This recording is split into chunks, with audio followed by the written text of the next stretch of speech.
Vodeći regionalni proizvođač cigareta TDR je u svojoj tvornici u Kanfanaru novinarima iz regije predstavio najnoviji proizvod, prvi duhanski brend koji uvodi QR tehnologiju. Radi se o svjetskoj premijeri interaktivnog pakiranja koje predstavlja jedinstveni spoj dizajna i tehnologije.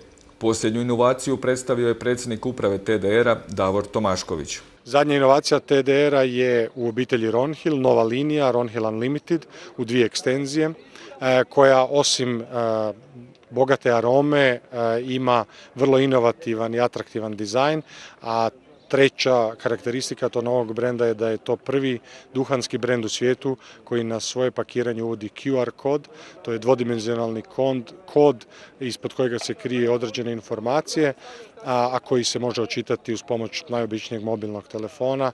Inače je nastao u Japanu prije 15 godina, evo u zadnjih nekoliko mjeseci ubrzano se širi kroz Europu i Ameriku i svi vodeći brendovi raznih kategorija proizvoda ga uvrštavaju na svoje proizvode. TDR drži lidersku poziciju u inovacijama u jugoistočnoj Europi unatoč dramatičnim promjenama uvjeta poslovanja duhanske industrije u regiji. Poslovanje je bilo uvjetovano promjenama trošarina, sve restriktivnim zakonima o ograničenju upotrebe duhanskih proizvoda i rastućom gospodarskom krizom. To je dovelo do značajnog rasta cijena cigareta, pada prihoda od trgovine i smanjenja proračunskih prihoda. Istina da je duhanska industrija vrlo stigmatizirana u cijelom svijetu, međutim treba reći da duhanska industrija značajno doprinosi i gospodarstvu i državnim proračunima svih zemalja.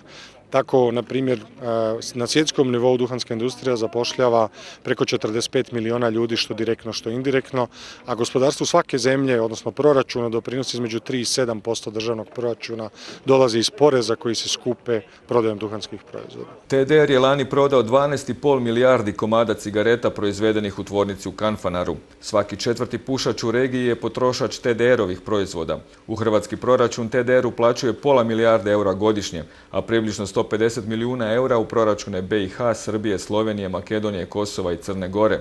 No zbog promjena značajno je porasla prodaja cigareta na crnom tržištu. Ilegalno tržište je svakako problem u Hrvatskoj zbog toga što su cijene maloprodajne u Hrvatskoj bitno veće nego što su u susjednim zemljama.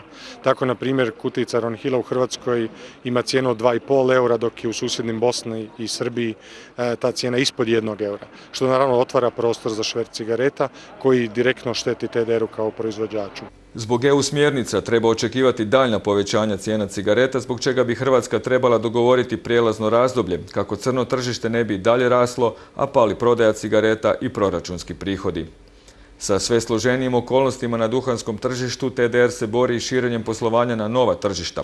U Kanfanaru nemaju namjeru širiti svoje proizvodne pogone u jugoistočnoj Europi, no značajna ulaganja su ipak u igri i to na novim tržištima. Slijedi izgradnja 30 milijuna eura vrijedne tvornice TDR-a u Iranu.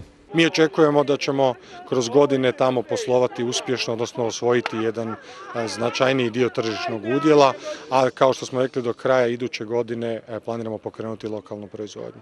U TDR-u se ne boje konkurencije i pozdravljaju ulazak na hrvatsko tržište Japan Tobacco Internationala, jedne od najjačih duhanskih korporacija na svijetu.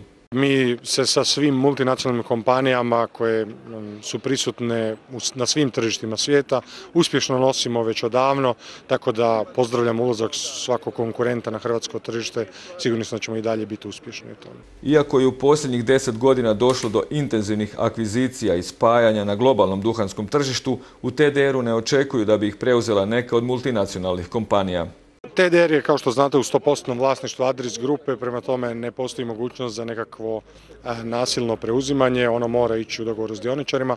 Ovoga trenutka dioničari mislim da ne razmišljaju o promjeni vlasništva TDR-a, jer TDR, kao što znate, vrlo uspješno posluje, a i prevladava mišljenje da multinacionalne kompanije koje bi bile eventualno zainteresirani za preuzimanje ne mogu dodati neku novu vrijednost TDR-u koju on ne može stvoriti interno kroz svoj tim ljudi. TDR je najjača proizvodna tvrtka u hrvatskom gospodarstvu i najprofitabilnija tvrtka u većinskom domaćem vlasništvu. Jedan je od vodećih hrvatskih izvoznika koji više od polovice prodaje ostvaruje u inozemstvu. Temelj daljnjeg održivog rasta TDR-a ostaju inovativnost, širenje poslovanja u regiji i osvajanje novih tržišta.